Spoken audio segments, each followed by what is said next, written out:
जीतेंगे। अमित शाह जी धार्मिक उन्माद पैदा कर रहे हैं, जातीय उन्माद, धर्म विद्वेष, विभेदता। क्या यही लोकतंत्र है? ऐसा नहीं। द लाइव टीवी, सच सबसे आगे।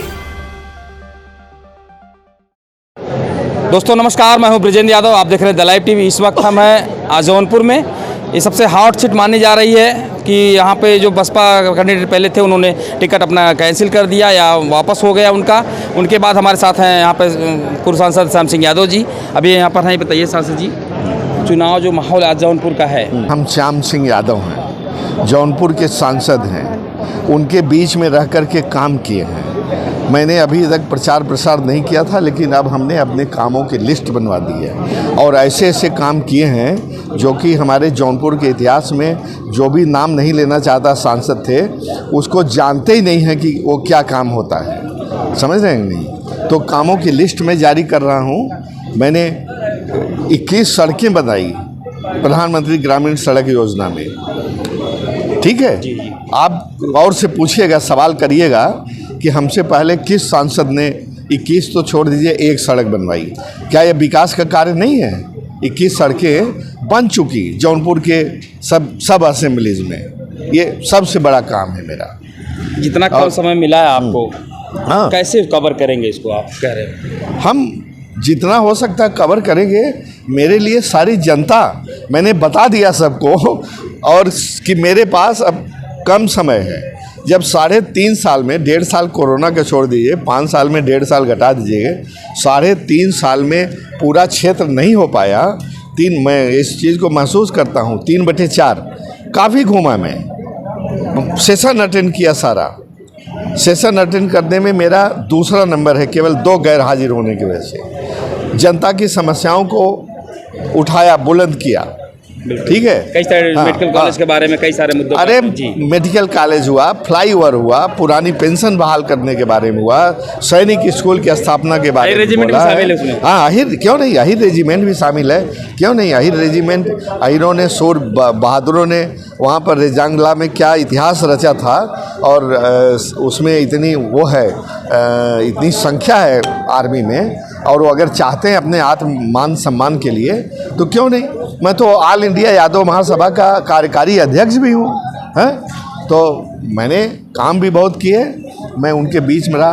पीएम रिलीफ फंड में देखिए वो लिस्ट लगी है, फ़ोटो ले लीजिएगा।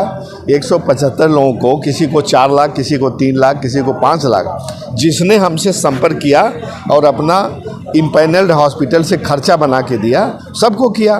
65 जगह यात्री छाया शेड बनवाया यहाँ पर जौनपुर में। हाँ, 65 जगह। इतना सोलर लाइट दिया, इतना आरओ दिया CSR फंड से। 150 आरओ स्कूलों को दिया विथ इनबिल्ट कूलर, समझ रहे हैं? 125 सिलाई मशीन दिया गरीब महिलाओं को रोजगार के लिए। हाँ, CSR फंड से। MP लाइट फंड तो कब का ख़त्म हो गया। CSR फंड, यही तो मैं कह रहा हूँ, कारपोरेट सोशल रिस्पॉन्सिबिलिटी। CSR एक फंड होता है, आज तक का कोई सांसद उसको जानता ही नहीं था, और मैंने किया यार, एकदम सीना ठोक करके कहता हूँ, मैंने किया। और ये जो भारत इलेक्ट्रॉनिक्स लिमिटेड है, रक्षा मंत्रालय का एक उपक्रम है, PSU है, तो मैंने माननीय रक्षा मंत्री से मिल करके 22 स्मार्ट क्लास, जानते हैं स्मार्ट क्लास का प्रचलन चल रहा। एक स्मार्ट क्लास का दाम 6 लाख रुपया होता है। टीवी स्क्रीन होता है, कंप्यूटर होता है, प्रोजेक्टर होता है। अब जो नया ट्रेंड है स्कूलों में पढ़ाई का, वो उसी स्मार्ट क्लास से होगा। बिल्कुल सही बात, समझ रहे हैं? CBSE पैटर्न उसी पे चल रहा है। तो 22 इंडियन ऑयल ने 6 और स्मार्ट क्लास दिया। अरे ऐसे कितना हमने हाई मास लाइट दिया। और सबसे बड़ा यहाँ के जौनपुर के आसपास के लड़के लड़कियों के लिए खेल की फैसिलिटी दिया, शूटिंग रेंज बनवाया, बॉक्सिंग एरेना बनवाया, जाके TD कॉलेज के पीछे ग्राउंड में देखिएगा, स्केटिंग रिंग बनवाया और मलखम्ब बनवाया, जा करके देख लीजिएगा TD कॉलेज के पीछे, उसका फ़ोटो ले करके उन तमाम लोगों को जो है।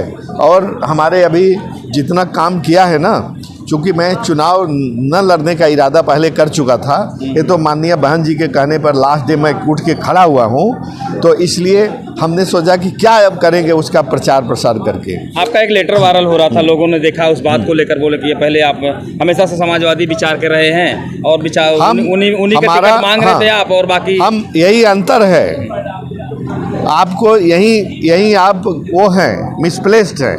हम नहीं मांग रहे थे, वो हमको बुला के दे रहे थे। आप लेटर पढ़िए बृजेंद्र यादव जी, अगर आप महीन चीज़ों में भेदभाव कर सकते हैं तो आप लेटर पढ़िए, उसको चिट्ठी में ही लिखा हुआ है, वायरल हुआ है, तो आपको मेरा लेटर है। पहले तो पहली बात तो मैं वायरल नहीं करना चाहता था, उनको गोपनीय चिट्ठी लिखा था जी।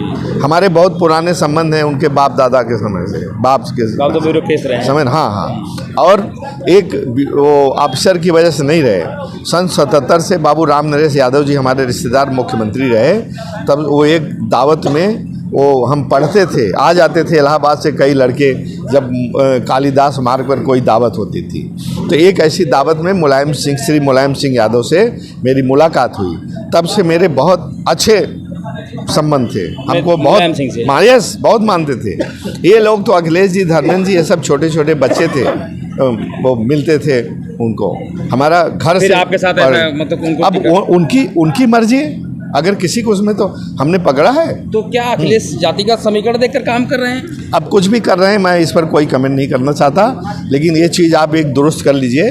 पहले मेरा लेटर पढ़ लीजिए, पहले तो मैंने वायरल नहीं किया था, उन्हीं के पार्टी के किसी आदमी ने मुझसे बहुत चिरौरी मिनती करके वो इच्छुक था, लेटर लिया, उन्हीं के पार्टी का आदमी जिसको वो अपना बहुत विश्वास समझते हैं, उसी ने वायरल किया। उसी ने वायरल इसलिए किया कि मेरे को डैमेज करने के लिए, लेकिन डैमेज तो उनका हुआ। उस लेटर में मेरी क्या गलती है, आप पढ़ के देख लीजिएगा। मैं टिकट मांगने नहीं गया, मैंने टिकट नहीं मांगा, ये उन्होंने मीटिंग फिक्स करके उन्होंने टिकट का ऑफर किया। अगर आप समझना चाहते हो, बिल्कुल हम समझ। मैंने उनको धन्यवाद भी दिया कि आपने बड़ी चीज़ कह दी, लेकिन फिर भी आप मेरी बात पर गौर करिए, लेटर को पढ़िएगा। फिर भी मैंने कहा कि अगर टिकट के देते समय कोई आपको परेशानी हो, प्रेशर हो, तो हम बिना टिकट के भी रहेंगे, ये यहाँ तक कहा है। बोले नहीं ऐसी बात क्यों करते हैं, आप समझ रहे हैं? नहीं, बात यहीं तक नहीं है, मैं मांगने नहीं गया था और 5 बार उन्होंने वो किया। अब ठीक है, तो जिस तरह से मैं देखिए एक बात खुली बात कहूँ, जनता में एक संदेश जा रहा है कि बहन जी भाजपा के इशारे पे काम कर रही हैं, कुछ ऐसा नहीं है, कह रहे हैं। हाँ, वो जनता इस बात को काफी हद तक समझ रही कि ऐन मौके पे आपको टिकट दिया गया। लोगों को कहने दीजिए, हम भाजपा के खिलाफ खड़े हैं और भाजपा को हरा के जीतेंगे। आप अभी मेरा क्वेश्चन नहीं समझ रहे हैं। मेरी कोर वोट है, मूल वोट है। इसके अलावा ये संसदीय क्षेत्र के कोने कोने से हर यादव, प्रधान और यहाँ तक कि नेता जो ओपन में नहीं आना चाहते, सब कह रहे हैं हम आपके साथ हैं। क्या बात करते हैं आप? हमारा चुनाव बहुत आगे निकल चुका है। अगर हम ये भाजपा के लोग ऐसे कहते रहते हैं, हर राजनीतिक पार्टी, ये तो सभी पार्टी दावा करती है, हाँ, करती रहती है, समझ रहे नहीं? हाँ, तो आपका वोट बेस क्या है? वोट बेस पूरी जनता है, मेरा पूरी जनता है, चाहे वो किसी धर्म का हो, किसी मजहब का हो, चाहे वो किसी जाति का हो। आप समझ रहे नहीं? आज मेरे साथ पंडित लोग भी खड़े हैं, ठाकुर लोग भी खड़े हैं, यादव लोग भी खड़े हैं और जो शेड्यूल कास्ट भी खड़े हैं, निषाद भी खड़े हैं, हर आदमी खड़ा है मेरे। क्यों? क्योंकि मैंने किसी के साथ कोई भेदभाव नहीं किया, ये बात तो सबको सही है। समान एक बात रूप हम से। समर्थन के, आपका जो प्रतिनिधि, आपके जो पीए है प्रतिनिधि जो देखते रहते हैं पूरा, वो व्यक्ति अगर हमने कॉल किया है आज तो शाम तक या कल तक हमारी आपसे बात करवाते थे किसी सूरत में। ये अब तक हमने किसी को देखा नहीं। ये बात हमने कोशिश आपका किया डिस्ट्रिक्ट है कि गांव के हर अदना आदमी, जो साधारण आदमी है, सब पर मेरा नंबर है। जिसने टेलीफोन किया उसको घंटे में, 2 घंटे में, दूसरे दिन ज़रूर किया। हाँ, कभी कभी ऐसा वक्त आ जाता है, जैसे हमारा टिकट मिला, जब हमारा कोई इस तरह की कोई ओकेज़न होता है तो 500-500, 600 फ़ोन आते हैं, उसमें नहीं कर सकता मैं सबको।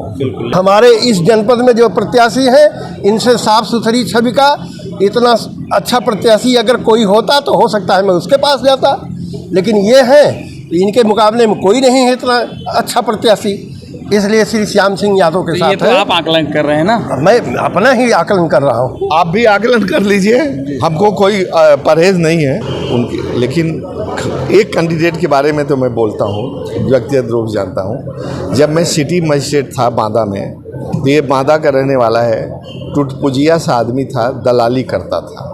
आप समझ रहे हैं। दलाली करता था, इसका कोई भाव नहीं था। वो तो हमारी बहन जी ने टिकट दे दिया, जीत गया, मंत्री बना दिया। अब मंत्री बन गया तो आपने देखा होगा 5,000 में शामिल हो गए। हाँ, 5,000 करोड़ घोटाला किया है, और NRHM स्कीम में, और 2 CMO का मर्डर हो गया। बहुत शातिर आदमी है, और वो केस चल रहा है CBI कोर्ट में, गाजियाबाद में केस चल रहा है। केस का नंबर भी मैं बता दूं, और वो इंक्वायरी हो के चार्ज सीटेड हो करके सबूत शहादत के स्टेज पर है।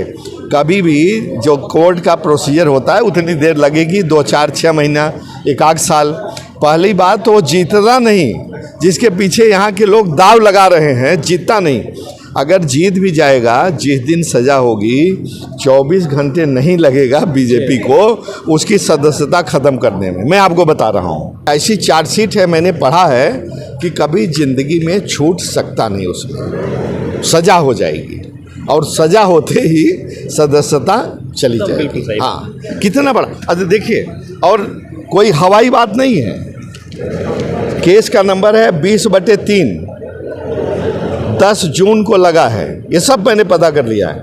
केस का नंबर है 20/12, 13 मई को लगा है, परसों, सबूत के लिए। जैसे सबूत आते जाते हैं ना, एक ने किया, 2 तो बढ़ते रहता है। 29/15, 13 मई को लगा है। जब ऊपर से मोदी जी बैठे, अमित शाह जी, बड़े बड़े हम नेता कह बैठे, रहे हैं, कैसे भाजपा जीतेंगे? आप अमित लोग? शाह जी धार्मिक उन्माद पैदा कर रहे हैं, जाति उन्माद, धर्म विद्वेष, विभेदता। क्या यही लोकतंत्र है? ऐसा नहीं है। संविधान के दायरे की बात करती है बहुजन समाज पार्टी। राम राज्य की बात करते भाजपा, आप संविधान की अरे बात करते हैं। राम राज्य किसको राम राज्य कहते हैं? हम समता मूलक की बात करते हैं। समता मूलक समाज की स्थापना जब तक नहीं होगी, जाति विभेदता नहीं मिटेगी, धार्मिक उन्माद समाप्त नहीं होगा, तब तक राम राज्य नहीं आ सकता। बहुजन समाज पार्टी कौन? स्मृति को संविधान कौन मानने वाले लोग? भाजपा कहती होगी ना, लेकिन बहुजन समाज पार्टी समता समानता समता मूलक की बात करती है। यहाँ विभेदता नहीं है। विभेदता जब समाप्त होगी तभी राम राज्य आ सकता है। इस नाते वो राम के शरण में हो सकते हैं। बहुजन समाज पार्टी राम के अनुसरण में है। यहाँ भाईचारा है, यहाँ जाति उन्माद। मैं ब्राह्मण समाज से हूँ, ये गौतम है, ये देखिए चौहान है, ये यादव हैं, तमाम समाज के लोग जुड़े हुए हैं। जब तक यह विभेद नहीं समाप्त होगा तब तक राम राज्य की कौन समाप्त करेगा? ये हमारे देश के लोग समाप्त करेंगे। मैं आज भी देश की जनता से अपील करता हूं, अपने बच्चों के भविष्य के लिए उठो, जागो और मोदी को हटाओ। मोदी को हटाओ, बहुत बड़ी बात आपने कही है। ये थे, इन्होंने अपनी बात कही है और काफ़ी सारे बातों पर चर्चा हुई है। हम तब तक फिर कहीं और जाएंगे, तब तक के लिए बात करेंगे। नमस्कार, Brijendra Yadav, Jaunpur. The live TV, सच सबसे आगे।